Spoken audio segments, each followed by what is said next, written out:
You're listening to nothing important. Wow, I don't think I could do that. For me, like Motel 6 is as crazy as it gets if I'm going to sleep somewhere. So Yeah, I've seen too many horror movies to sign up to go into a dark room in Guatemala from a couple I've never met before.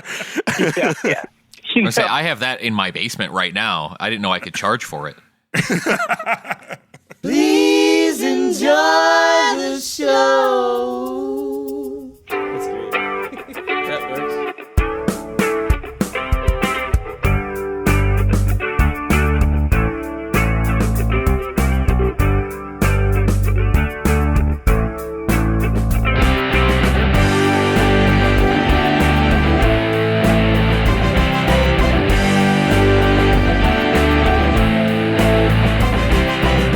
ladies and gentlemen, this is the Nothing Important Podcast. My name is Brian, and with me, as always, is Statutory Dave. Dave, how's it going today? Technically, I'm okay.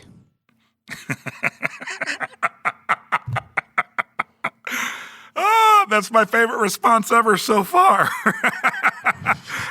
Dave and I also host the Better Call Saul podcast, It's Saul Goodman, which you can find on iTunes and at itsaulgoodman.com.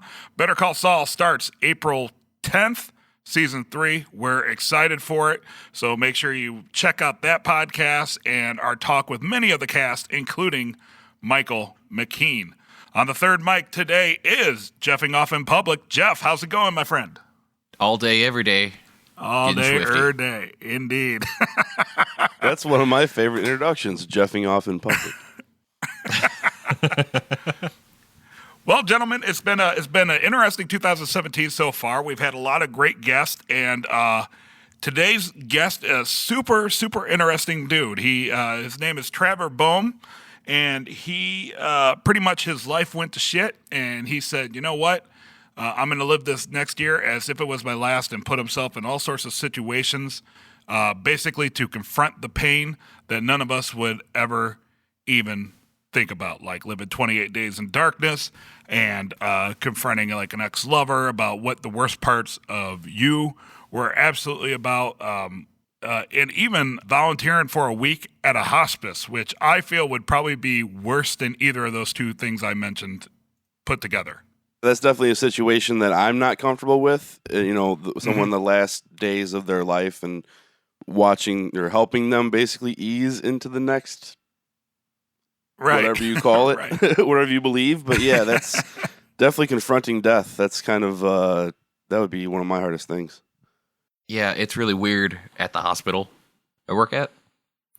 Seeing that or knowing at least a minor history about somebody or why they were there, and then seeing a certain list of medication come across, which means they're on comfort care, which means they're just basically there waiting to die.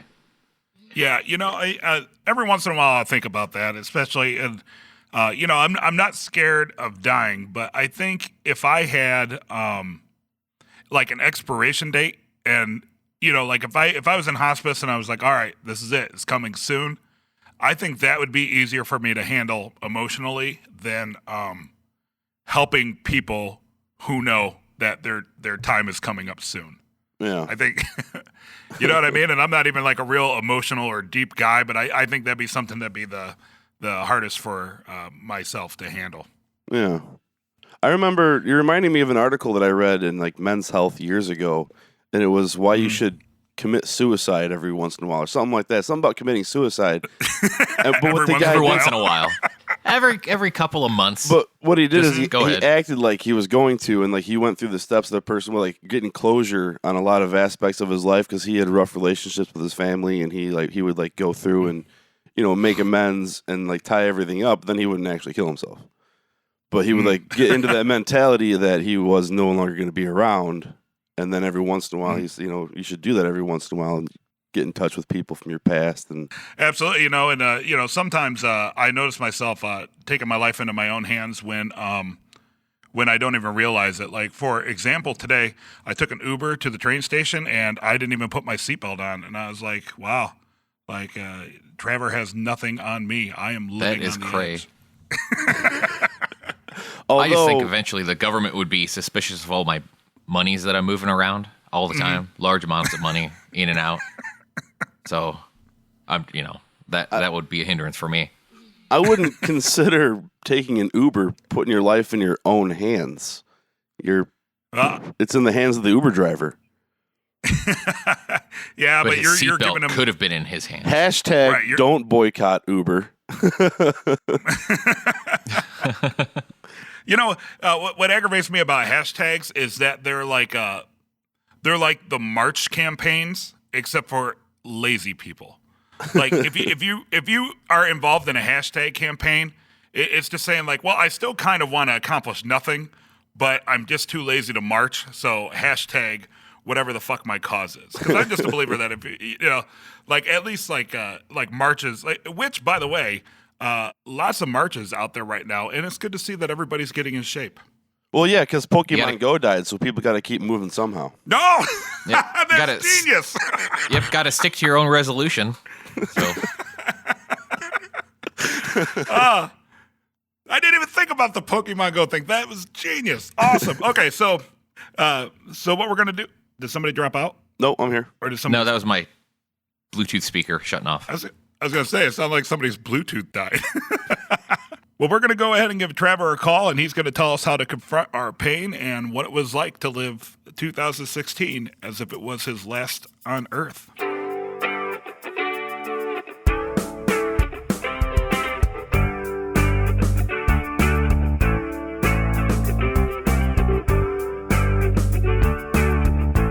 It's Traver Boehm on the phone, guys. That's how you pronounce his name. Traver, welcome to Nothing Important. Hi, Traver. Thank you so much for having me. Hi, Traver. Hello. Thanks for coming on. Awesome. Yeah, My pleasure. absolutely. First off, Traver, I don't know what that is. Hold on. I'm sorry. I'm totally getting a call from some random person. Are you guys still there? Yeah, I'm still here. Yeah, we're still here. Okay. Dave, go ahead and put that on the demo reel. Okay, so Traver. First off, fuck the OG, my friend, and I think what everybody wants to know is pop-up ads killing the forum? My computer just crashed. Okay. Are you serious? I'm rolling Okay. again. Start with All the right, fuck so the you are OG. recording? 'Cause All that's right, where I was. no, we're not doing it. Nope, that was spontaneous. We're not doing it again. All right. It was live. Damn it. Okay, so just so everybody out there listening, wherever you are, for some reason this is already like went off the rails, and we've only been recording for about 2 minutes now. We've already had like a technical difficulty. I had to ask how to pronounce Trevor's name. I made an inside joke that I thought was going to be hilarious, and like nobody got it. Okay, so here we go. Traver, first off, we were just talking about your project, the 1 year to live project, where you're basically, what would you do if you had a year left to live? And it seems like if you told me, hey, you have 1 year to live, what would you do? And I'm like, backpack Europe, jumping out of a fucking airplane, and I'm going to go to a movie theater and be loud and obnoxious through every movie I want to be loud and obnoxious through. And you thought, nah, you know what? I'm going to live for 28 days in darkness. Why would you do that? Yeah. I asked this question to a lot of people throughout the year. Like, what would you do? And the knee-jerk reaction is a lot like yours. That, like, the standard answer is, I'd go to Thailand and bang hookers for 2 weeks or for the whole year. I would party. But then I let people let the question settle and sit with it and take it from your head a little bit lower through your heart and down in your stomach. And it's actually a really scary question. So I sat in darkness because truly I wanted to know what was underneath everything. Like, what happens when my whole life gets taken away from me? It was literally as close to the experience of death that I could get without actually doing it. And found out very quickly that it felt a lot like it. For the last week I was in that room, I wasn't sure if I was alive or dead, to be honest. I was like touching myself and like, well, maybe this is just a dream, and maybe this whole thing is fake, and I've died a long time ago. It was just such a mind fuck to be in there and not sleeping and not seeing things and not talking to people and the whole ordeal. I mean, obviously you probably lost track of time, right?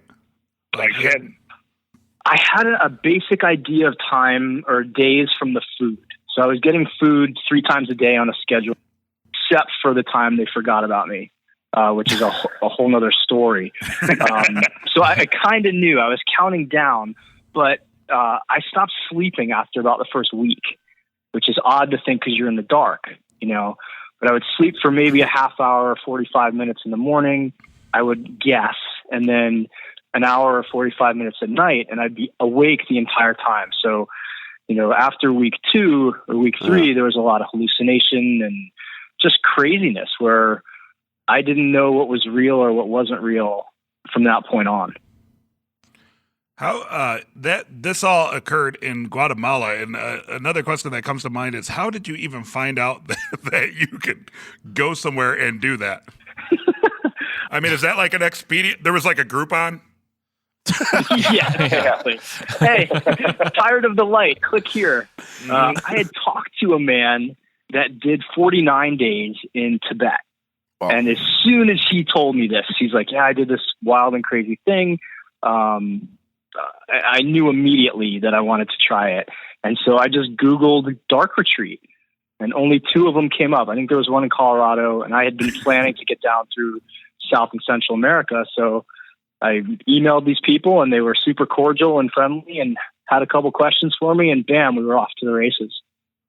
Wow. I don't think I could do that. For me, like Motel 6 is as crazy as it gets if I'm going to sleep somewhere. So yeah, I've seen too many horror movies to sign up to go into a dark room in Guatemala from a couple I've never met before. Yeah. I have that in my basement right now. I didn't know I could charge for it. One of the mistakes I made was watching the night before I went in. I was in a hotel in Guatemala City, and I watched YouTube clips of like haunted house, security cameras, which was absolutely the worst thing to do. Because a couple times when I was in there, there's no air movement, there's nothing. So supposedly there should be no noise. Yeah. But twice something in the room fell over. Like a picture fell over or something I had propped up against, a sink had fallen over, and you want to talk about terror. Oh, like, okay, I'm a 49-year-old grown ass man. I have a pro fighting background. I am shaking up in my little loft of like, okay, what's in here with me? How come I can't see them? What the fuck is going on? Yeah. So not the smartest move. Yeah. I wouldn't still be in the room. Done. I'm out. Heading back home. Just go flying out of there. Yeah. Try this again some other time. Yeah. Once again, just a little too intense for me. But some of the other experiences that you put yourself through, one that kind of hit with me as that would probably be almost, if not more intense than that, is actually volunteering in a hospice for 3 months. Like I made the comment. I don't know if we recorded it or whatever. Like if I knew the expiration date on my life, that would be easier for me to handle emotionally than assisting those who know that they have an expiration date on their life. Yeah, it was a very transformative experience, and it's something I actually recommend doing because I learned so much about both myself, about life, about death, from sitting with these people and just spending time with them and realizing how vital human contact is and just the ability to be present with someone. I asked one of the guys very early on, like, hey, what do you want? What do you want when I'm here? I would go visit him in a nursing home. I was like, do you want me to read to you? Do you want to play cards? What would you like? And he just said, I just want someone to sit next to me. Huh. And I was like, oh, fuck, now I need to go outside and cry for a little while. I just needed human contact. The hospice's maxim is that no one should die in pain or no one should die alone unless they want to. Huh. And it was just a marvelous experience to one, be allowed in. It was such an honor to be able to sit with people in their most vulnerable state and to be let into their lives. And then also for me to realize, especially because I was going through a divorce at the time and I just come out of a kind of hard chapter of my life, to hear someone say, God bless you. for just coming in and sitting with me. And that was all I had to do. I was literally sit in a chair and breathe. And I realized I was contributing to someone's life. Huh.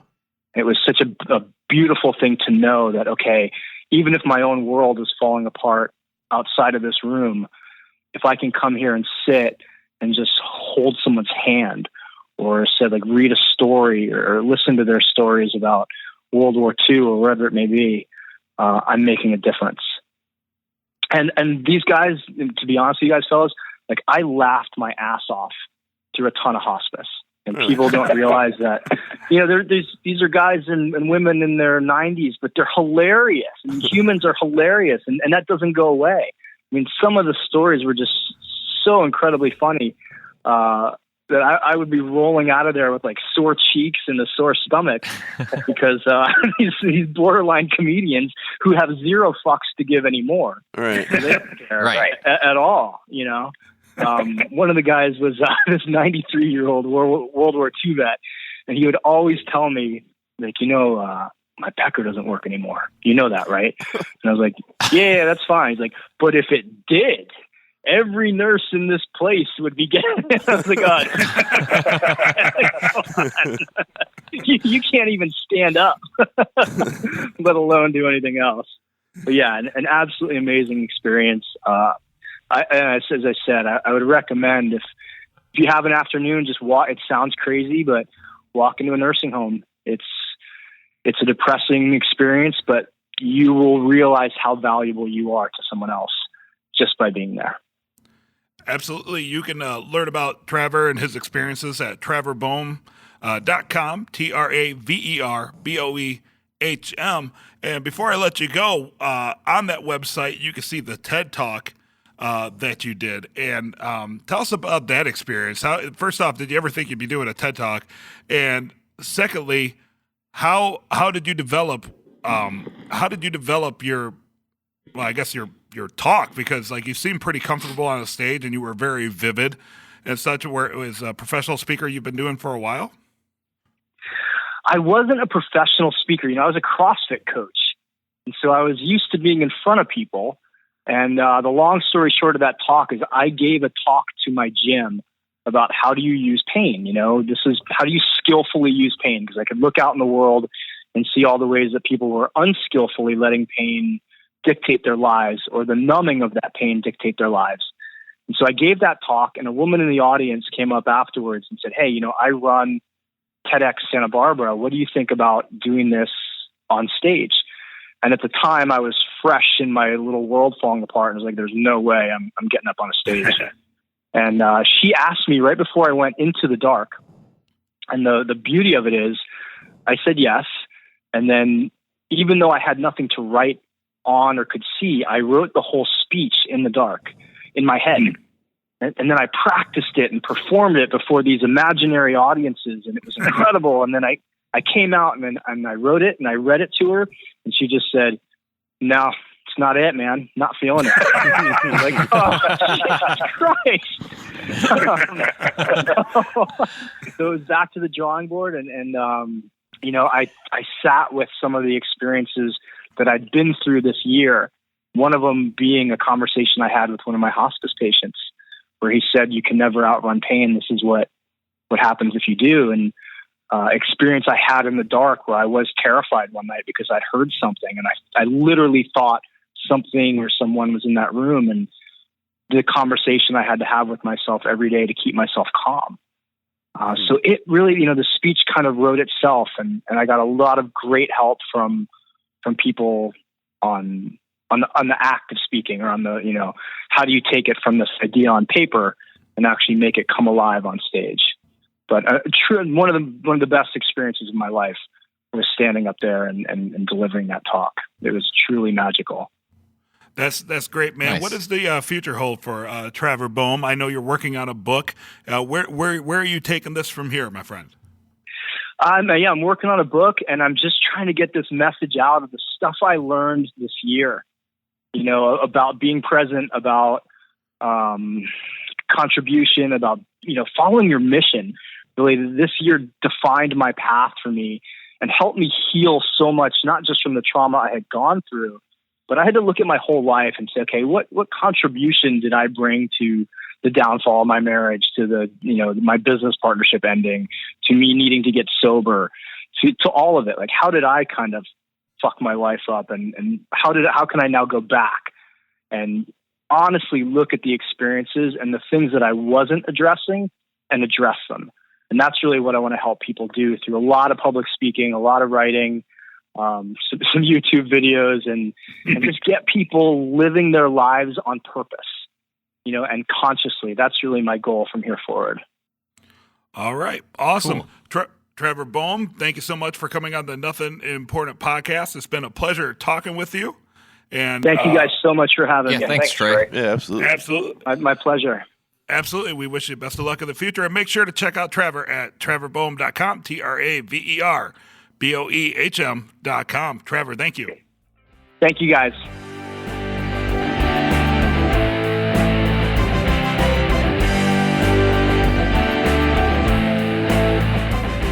My phone makes the cool doot-doot-doot noise when people hang up. Whoop, whoop, whoop. Weep, wop, wop. Okay, so That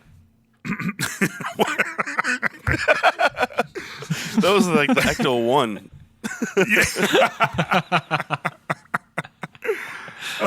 So anyway, there we go. There's the beep, beep, beep. All right, guys. So Traver Boehm, fascinating individual. I don't think I could have done either one of those two things. I don't think I could stand 28 Days in Darkness, and I don't think I could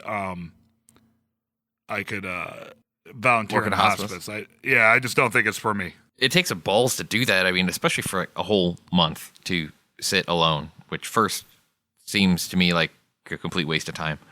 But I also haven't researched, anything about it. But, so maybe a few days, a week, 2 weeks, something like that. Yeah. And as far as he's going about the hospice thing, like I said before, I kind of have worked in that a little bit. Mm-hmm. And I know those places are always needing volunteers. So that's something positive that someone could do if they really wanted to. Yeah, my mom for a while was a nurse at a nursing home, and I remember I used to go there when I was younger, and of course, since I was like the kid, like all these old people would touch me with their weird bony fingers. But there was one lady who had Alzheimer's, and I swear to God, the only word that she could remember was diarrhea. And so everything was diarrhea. And the nurses and such could figure out what she wanted by how she say diarrhea. So, as you can imagine, as like a 12-year-old kid, the funniest thing in the world was like this old lady running down the hallway saying like, diarrhea, diarrhea. But she was probably just saying, like, I'm ready for lunch. Which is probably diarrhea? not too far off in a nursing home. Cha-cha-cha. Exactly. One and the same, right? Exactly. All right, gentlemen. Well, What was that? That was my computer talking for some reason, even though I have it on mute. I've always had an it's interest in sensory deprivation, though. Like I thought it would be cool to go to a place that has deprivation tanks Yeah. and do that. I've heard that that's a crazy experience. Because there's something For a about few the hours. water that you lie in that adds to it or something. As far as I understand, it's a saline water, but there's so much salt in it you float. So, it's your same as your body temperature. So it's essentially like you are floating just in you midair. don't really feel anything. Because, I don't know. Sometimes I'm afraid of my own mind. And sometimes I'm kind of curious about what's really going on in there. I just don't want to know for a fact that I'm a serial killer. Like, I know it, but I just don't want to know it for a fact. Right. I have an idea. Right. All my Right. victims know, but I haven't figured it out yet. Yeah. Well, gentlemen, thank you so much for taking the time to chat with me today and Traver Boehm on Nothing Important. Traver Boehm. Whatever. Did you call Justin told him- Bowl Justin Bohell? I specifically told him that I was going to butcher his name before I even patched him in. So Old TB, you mean? Oh, TB. Not tuberculosis. but Traver Boehm. All right, Dave, you can stop recording now. Be sure to follow Nothing Important online at nothingimportantpodcast.com. Find us on iTunes, on Twitter at NotImportantPC, and you can also find us on Facebook. Nothing Important is recorded with help from Third City Sound in Joliet, Illinois. Thanks for being awesome.